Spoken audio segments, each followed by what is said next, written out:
नमस्कार, very good morning. आप देख रहे हैं जी राजस्थान। मैं हूं आपके साथ चंद्रश्री राजपूत। बुलेटिन की शुरुआत करते हैं बड़ी अहम खबर के साथ। राजस्थान में आज कई जिलों में भारी बारिश की चेतावनी जारी कर दी गई है और भारी बारिश की चेतावनी के चलते टोंक जिले में 2 दिन का अवकाश घोषित किया है। आज और कल जिले के सभी स्कूलों में अवकाश रहेगा और टोंक जिला कलेक्टर सौम्या झा ने अवकाश घोषित किया है। बारिश का अलर्ट। जयपुर में अफसर कार्मिक नहीं छोड़ेंगे मुख्यालय। आज और कल हेडक्वार्टर्स पर रहेंगे अधिकारी कर्मचारी। भारी बारिश के अलर्ट को देखते हुए निर्देश दिए गए हैं। टोंक कलेक्टर ने जी मीडिया के माध्यम से आमजन से अपील करते हुए कहा कि भारी बारिश में आमजन घर पर ही रहें।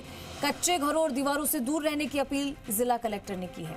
तो आज कई जिलों में भारी बारिश की चेतावनी जारी कर दी गई है। इसको लेकर टोंक में 2 दिन का अवकाश घोषित किया गया है। सभी स्कूली बच्चों का अवकाश रहेगा, लेकिन जो अफसर और कार्मिक है वो मुख्यालय नहीं छोड़ सकते हैं, उन्हें आना होगा। और साथ ही चेतावनी और अलर्ट भी जारी कर दिया गया है अलग अलग जिलों में, क्योंकि भारी बारिश का अलर्ट जारी किया है और कई जगहों पर बिजली कड़कने के साथ ही तेज गर्जन के साथ बारिश हो सकती है। आमजन से भी अपील की गई है।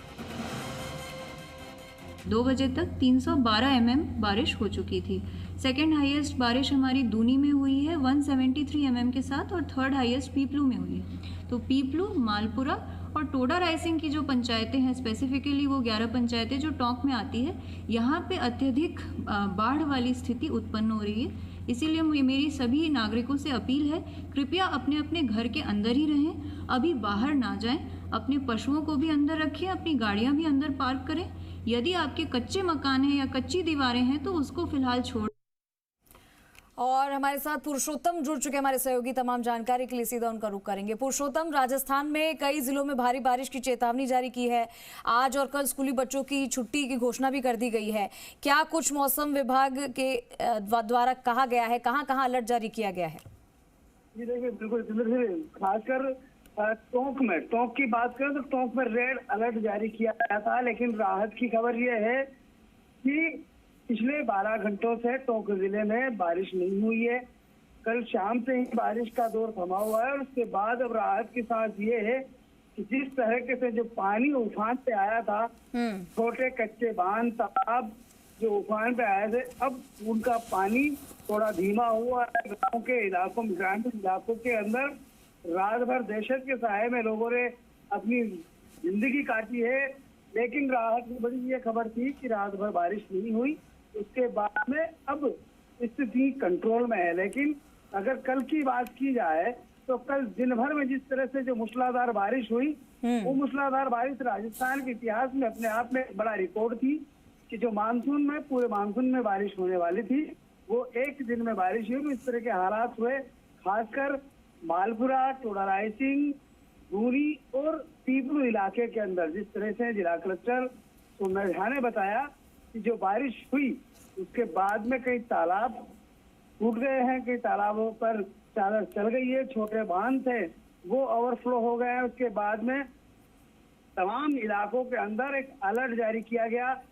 पिछले 24 घंटों से उपखंड अधिकारी, तहसीलदार, नायब तहसीलदार, पटवारी, गिरदावर, पंचायत राज से जुड़े हुए अधिकारी, तमाम लोग गश्त कर रहे हैं, फील्ड में हैं। कुछ जिला कलेक्टर सौम्या झा और अतिरिक्त जिला कलेक्टर सुरेश चौधरी दोनों ही लगातार मॉनिटरिंग कर रहे हैं, खुद भी फील्ड में हैं।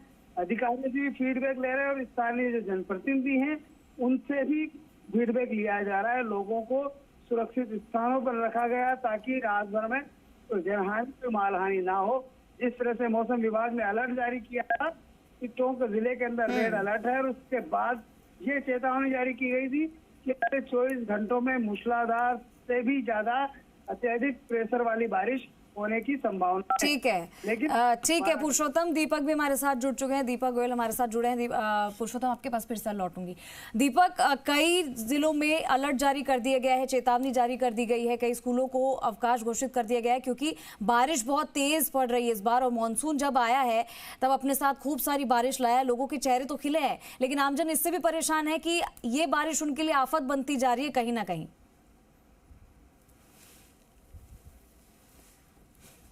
ठीक है, फिर से दीपक से जुड़ने की कोशिश करेंगे। पुरुषोत्तम का रुख करते हैं। पुरुषोत्तम, लगातार बारिश से लोगों को गर्मी से राहत तो मिली है, लेकिन आमजन अब इस भारी बारिश से परेशान है क्योंकि सड़कों पर पानी पसरा हुआ है और आने जाने में लोगों को काफी दिक्कत का सामना करना पड़ता है। टोंक जिले की अगर बात की जाए तो वहां पे क्या व्यवस्था है?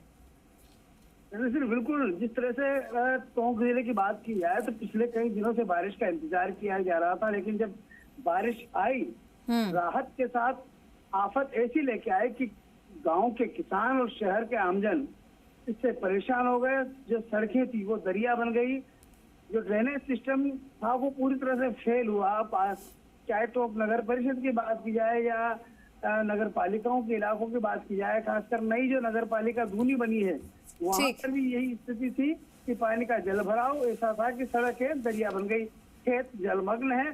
ठीक है पुरुषोत्तम, फिर से लौटती हूँ। दीपक, आप सुन पा रहे हैं? दीपक एक बार फिर से हमारे साथ जुड़ गए। दीपक, मॉनसून तो आ गया है, बारिश भी तेज हो रही है, लोग खुश हैं, लेकिन कौन कौन से ऐसे जिले हैं जहां पर भारी बारिश का सामना लोग कर रहे हैं ऐसे में, क्योंकि जल भराव भी हो रहा है और सड़कों पर पानी पसरा हुआ है। इस मॉनसून के साथ लोगों के लिए बारिश आफत भी कहीं ना कहीं बनती जा रही है। देखिए, मौसम विभाग ने 72 घंटे का अलर्ट जारी किया और 72 घंटे के अलर्ट के अंदर सभी जो संभागीय आयुक्त, जिला कलेक्टर या कह सकते हैं संबंधित सरकारी एजेंसियां हैं, नगर निगम है, जेडीए निकाय है, इनको भी अलर्ट रहने के चीफ सेक्रेटरी सुधांशु पंत ने डायरेक्शन दिए हैं। नगर निगम हेरिटेज ने कह सकते हैं कि आज और कल यानी कि हेडक्वार्टर बिना अनुमति के छोड़ने के यहाँ पर डायरेक्शन जारी कर दिए हैं। जो भी आपदा संबंधित जो अधिकारी हैं उनको लिए ये डायरेक्शन जारी किए हैं, क्योंकि देखिए बारिश है और अभी आपने देखा होगा कि जयपुर के अंदर जो लगातार बारिश का दौर चल रहा है। दीपक, वहां पर भी तो अलर्ट जारी किया ही है जयपुर में भी, और जो हेडक्वार्टर है वहां पर अधिकारियों को और जो कार्मिकों ने मुख्यालय छोड़ने की अनुमति नहीं है, ये भी कहा गया है।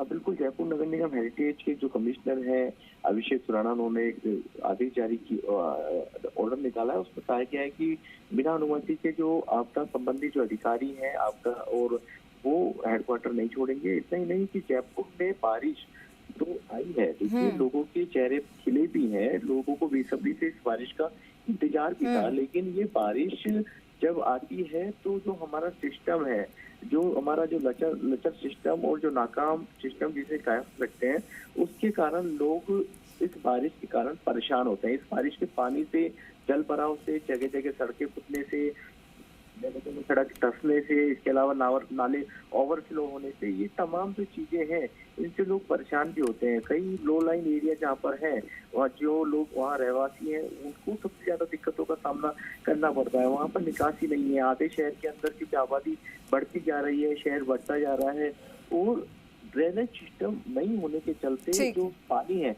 वो सड़कों पर रहता है। तो इस कारण सबसे ज्यादा दिक्कतें जयपुर के अंदर ड्रेनेज को लेकर रहती है और नालों की सफाई को लेकर जो दावे किए जाते हैं, नालों की सफाई नहीं होने से जो पानी कचरा है वो नालों में हटा रहता है, जिसके कारण जो नाले भी हैं ओवरफ्लो। ठीक है, लेकिन यहाँ पे व्यवस्था चरमराई हुई है दीपक, और आप तो लगातार इस रिपोर्ट को सबके सामने रखा ही है आपने। पुरुषोत्तम का रुख करना चाहूंगी। पुरुषोत्तम, अगर टोंक जिले की बात की जाए वहाँ पे क्या व्यवस्था है इस बारिश से, जो ये आफत बन के भी लोगों को परेशान कर रही है और सड़कें दरिया बन जाती है, ऐसे में कोई रास्ता नहीं मिलता पानी निकलने के लिए, वहाँ पे कोई व्यवस्था है कि नहीं?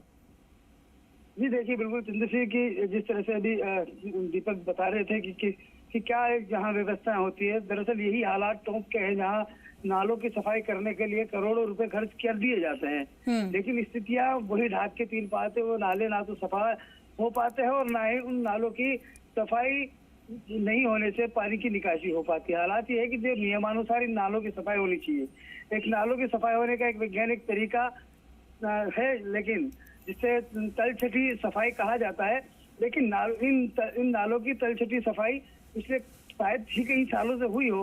हालांकि खाना पूर्ति की जाती है, कुछ नाले साफ करते हैं और उनके फोटो खिंचवा के शेयर कर दिए जाते हैं। यानी कि खाना पूर्ति होती है काम के नाम पर, और जो काम धरातल पे होना चाहिए वो नहीं होता है। और इस तरह की मॉनसून जब तेज बारिश हो और वो बारिश जब लोगों के लिए आफत बन जाए, उसके लिए व्यवस्था पहले होनी चाहिए। बहुत शुक्रिया दीपक आपका और पुरुषोत्तम आपका इस तमाम जानकारी के लिए।